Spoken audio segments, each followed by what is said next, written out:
My name's Andrew Middleton.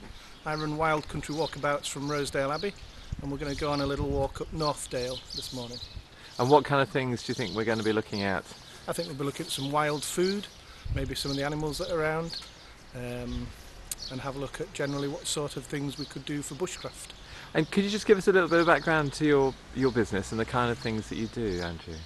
Yeah, my business was set up 3 years ago in Rosedale Abbey to try and encourage people to come into the countryside and to engage with it and to enjoy it. And that way I feel that if they enjoy the countryside, they'll want to conserve it for future generations as well as for themselves. Right, great. Okay, let's go on our walk.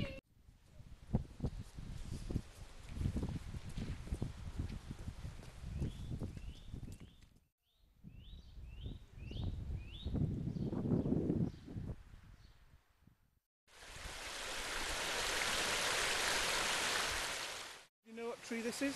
Just coming out in leaf. Often see it by roadside hedges, forms the hedges along the roadside. In another month it'll have white flowers on, which gives it another name it's got. Rowan?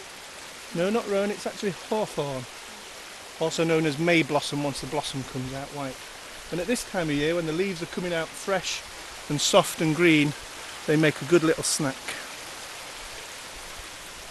And do you know what they used to call that snack? Bread and cheese.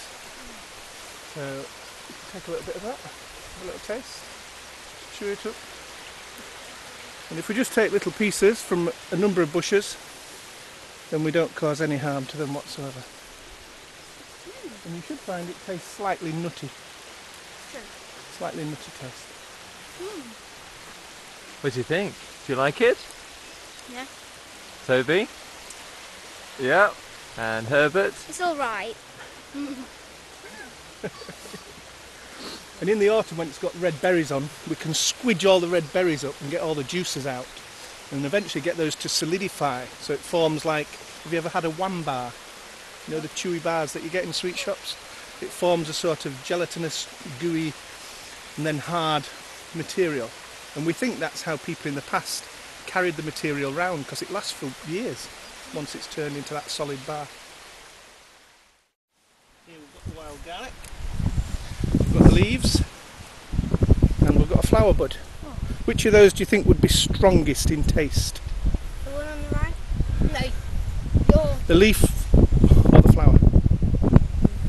The leaf, yeah, the leaf is much stronger in taste than the flower. So if you're going to put wild garlic on your sandwiches or in a salad, then put the flowers in. They're much nicer. Gorgeous. Whereas that would be, whoa, too much. Okay. Are you going to try one? Have a go. Yeah, I can.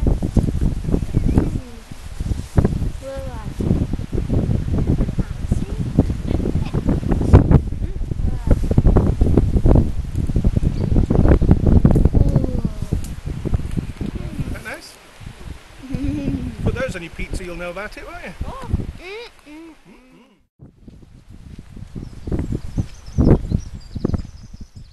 Well, this is called a fire steel, and we use it for starting fires instead of matches, because in the wet and the damp, matches stop working. But this, when you strike the two things together, produces lots of big sparks that can help start a fire, even when it's raining. Okay? Now, do you know the three things that we need to have a fire? We have oxygen, fuel, and then heat from our sparks. We can have a fire.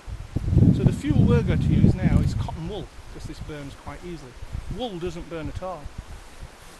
So wool's not good, even though it's fluffy and you'd think it would burn by the look of it, and it doesn't. So what you're going to do is you put your fuel down, you take your striker and push it in with your thumb to keep it there. Then you take this piece, which is carbon steel, make sure the writing's on the top, and you strike down hard into your fuel and off it goes, and you've got a little fire. Now obviously that can start a fire, and if you've got twigs then they'll catch a light, and very soon you've got a fire on which you could cook. Okay? This we start a fire off with is called tinder. Okay, that's right, and then move that thumb up to where you want the pressure to be. That's it, and then strike down hard. Try not to zoom away at the end, that should stop about there, okay, and stay in contact with the stick. That's better. And again, there you are, you're alight. Yay! Excellent, 2 strikes and he's out. fantastic little valley this. Northdale is its name. And you've got the wild daffodils, you've got the sound of the brooks. There are actually brown trout in the river as well. You often get dippers and kingfishers. So it's a fantastic little place. So you're up here quite a lot. Oh yeah, it's my favourite place to go for a walk. Okay, we're going to drop the sticks in at this side, and then it's the first stick past the big stone. You see the big stone? Big stone down there that looks like a table. Yeah? Okay, are we ready? Hold your sticks over at this side. 1, 2, 3, go! Where have they gone? Oh, Mine's going! oh, yours is coming in second place. It's like the Grand National. Oh, mine's through the waterfall and beyond. Mine's going Yours is down the waterfall. Where's it gone? And the other two have disappeared. I'm sorry. I've got to go past it. Mine's up there. It's trailing down there. So me and you first and second, how's that? Yeah. Come on, Herbert. I'm like supposed to get the rock. This is not what you're writing. No? Do you guys know what makes the water orange? The ground under it. Well, it's something that Rosedale's very famous for worldwide. Iron. Originally, there were lots of mines here, and miners took out the iron ore, took out rocks with iron in it, took it all the way on a railway to Middlesbrough, and then took the iron out. And that's what helped make Middlesbrough a very prosperous town just over 100 years ago. So that's what Rosedale's famous for, iron, and it's still there in the soil, in the rocks and in the rivers. Here we've got the blackthorn, from which we get the sloe berries that you make sloe gin, sloe vodka and such like. The flowers, beautiful white flowers at this time of year, come out way before the leaves and just brighten up the whole place. One thing you have to be careful of though in handling these is to watch out for the thorns, because blackthorns will often cause an infection if they cut into your skin, unlike hawthorns, which tend not to do the same. In the past they were used as walking stick wood, and due to its hardness, and obviously now mainly for the sloes. So Andrew, you do children's parties. Yes. How does that work? Because I imagine that sometimes coming out into a wild area like this, for a lot of children it's unknown territory. Well, it is, especially these days where children don't have the freedom that we had when we were younger.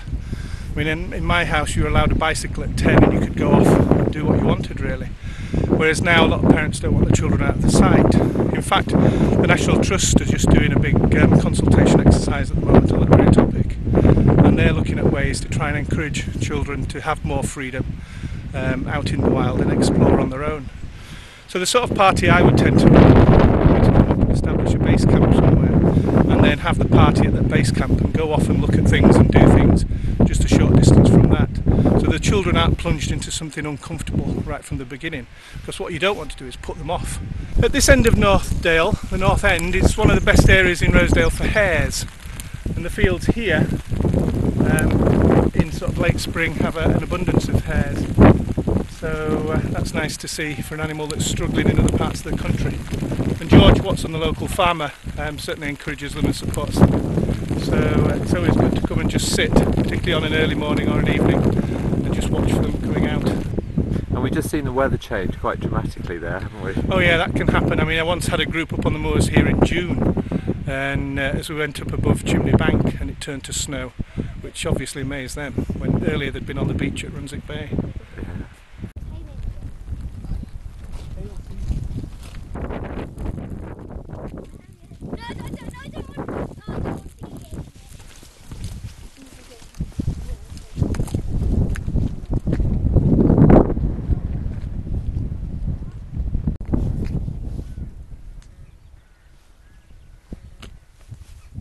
That clump of trees, Andrew, that we just filmed over there, that's a special area of Rosedale for you. It is, yes. I actually use it as a logo for my business. I spent a long time thinking what to have as a logo, and then suddenly realised one day while I'm walking that I pass it every day, several times a day. And really, when I think about Rosedale, I always think of that hill, and so it was a natural thing to choose. And how did it come to you? Were you walking past here one day, you just suddenly... Just walking along this path, and saw the hill and just thought, that is just such a fantastic site. It's so reminiscent of Rosedale, everybody knows it, and I couldn't have chosen a better thing really. It's beautiful. Also on top of it, there's at this time of year there's a big rookery, and I've always had an affinity for rooks, having had a pet one as a child. So I love to see them coming in at dusk and going off in the morning, and just love the cawing sound that you get throughout the day. So your interest in wildlife and the outdoors environment goes back a long way. I mean, Oh yeah, right to very early childhood. Yeah. Yeah. Where did you grow up? A place called Thorn near Doncaster, and over there we had what was at the time the largest area in lowland England without a road, a place called Thorn Moors, which has always been special to me. From the age of about 13 I used to just wander along there and see quite a range of very rare wildlife, from hobbies to sundews and adders, and it was just a fantastic place, as it still is now, really. Yeah, and you know, just like Rosedale, a wonderful place for youngsters to grow up and explore. Yeah. Well, that's one of the things about Rosedale, is that your children can have the freedom to wander.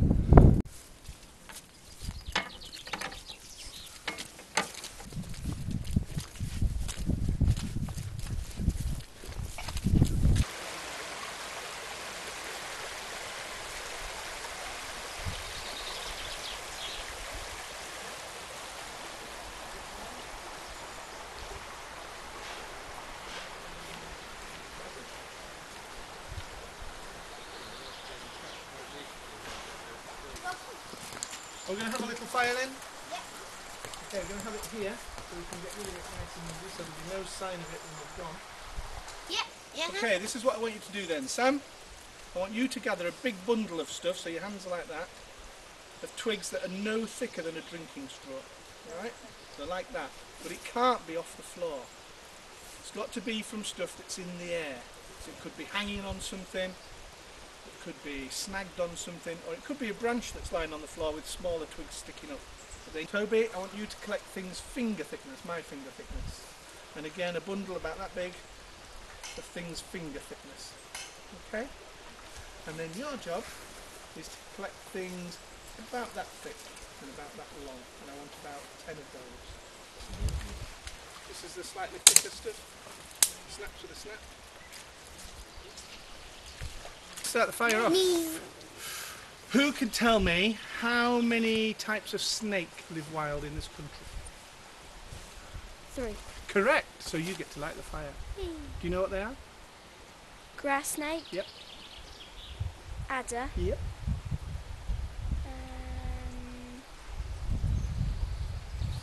Smooth Yes. snake. Good boy. 3. You knew them all. There you go.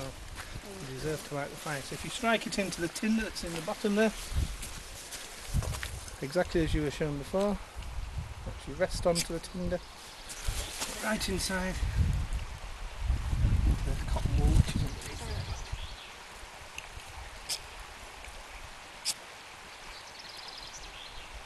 it. You light? Yes, Yep. you're light. Yay! And then we'll let the fire build a bit. Yeah. I call it bear power. Wow.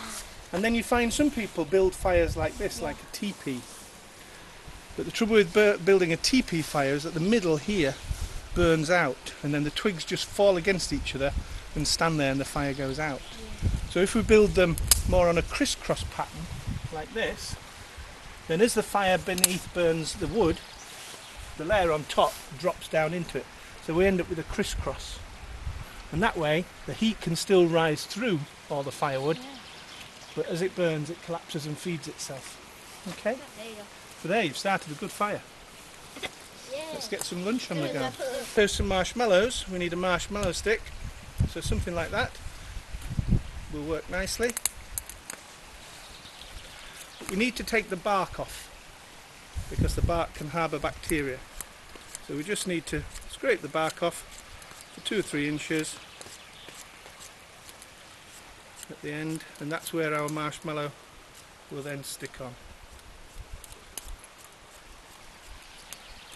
And then we'll be able to do perfect marshmallows. Well, that's mine. I'm raring to go. Go find a stick.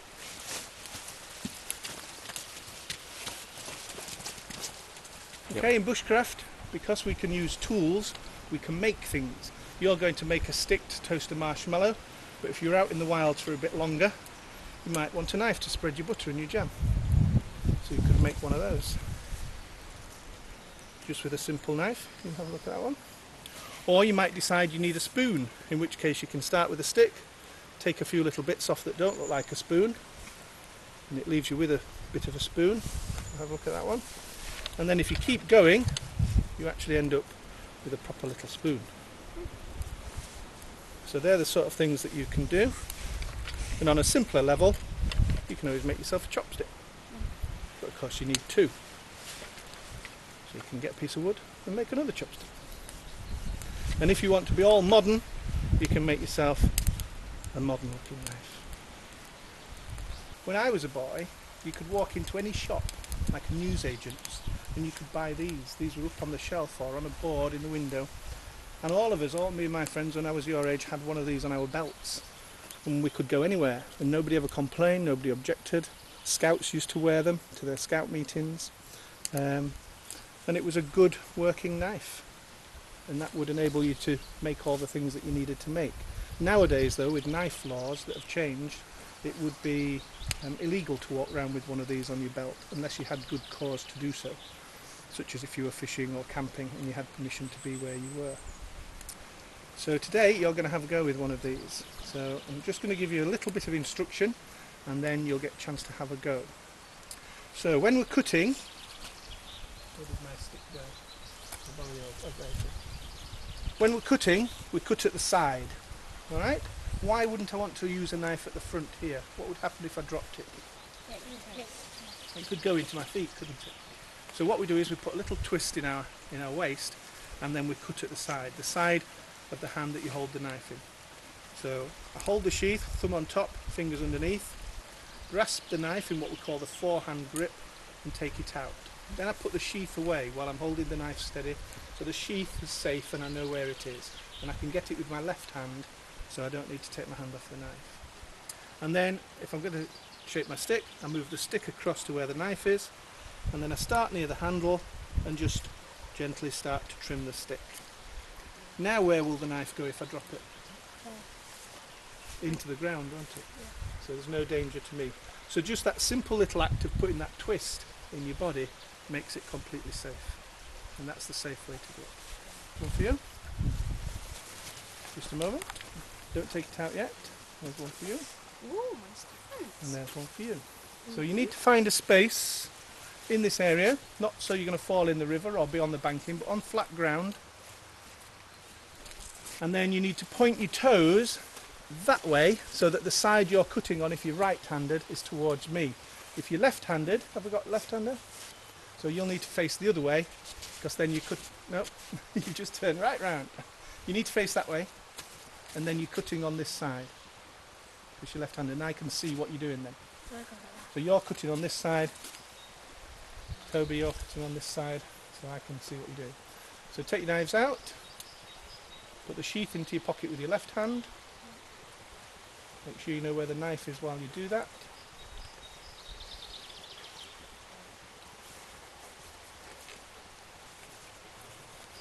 And then holding the stick across your body towards the side where you're going to cut. Get the stick close up to your body. So if I was doing it, I'd have it close up to my body here, so the stick can't move. If the stick can move, it will just wobble. And if the stick wobbles, you're not putting your energy into the cutting. Okay? Then put your left hand right down near where you're cutting, but just behind the blade. Or in your case, your right hand.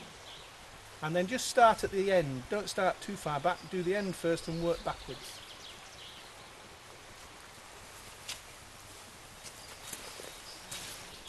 Remember, you're just taking the bark off, so you're just shaving the thin bits off until you can see white wood underneath. That's it. That's good.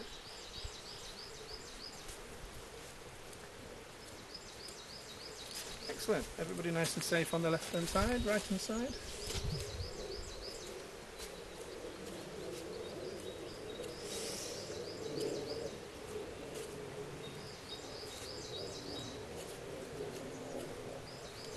The secret is to hold the handle down on the ground and the marshmallow in the air, and then it doesn't fall off. And keep it moving and rotating it, because you want it to go nice and brown, but not burnt. Right, Herbert, you going to try it? I don't like marshmallows. Herbert doesn't like it. I don't like marshmallows. Oh, we have to Believe give me, it. I've surveyed them. You don't like them? Exactly. Don't like That's marshmallows. I'll have yours, then you can Oh, cook that show one. that one on camera. Yeah, Cook that one for That is Gary. absolutely perfect, like a toffee apple. I can't get mine to Come on then, let's see you eat it. I can't get mine to do it. Delicious. Dad, can you do this for me and I'll film? Okay. Looks like a cake. Beautiful. Too hot. Blow on it then. Oh, look, flame. I think I put mine in a bit too much. I white one. That's all right. Oh, that's very well done. That is just perfect as well. Fantastic. Oh yes, if you want to know whoever, because I don't like marshmallows, whoever eats this is like Twix. It's sticking there.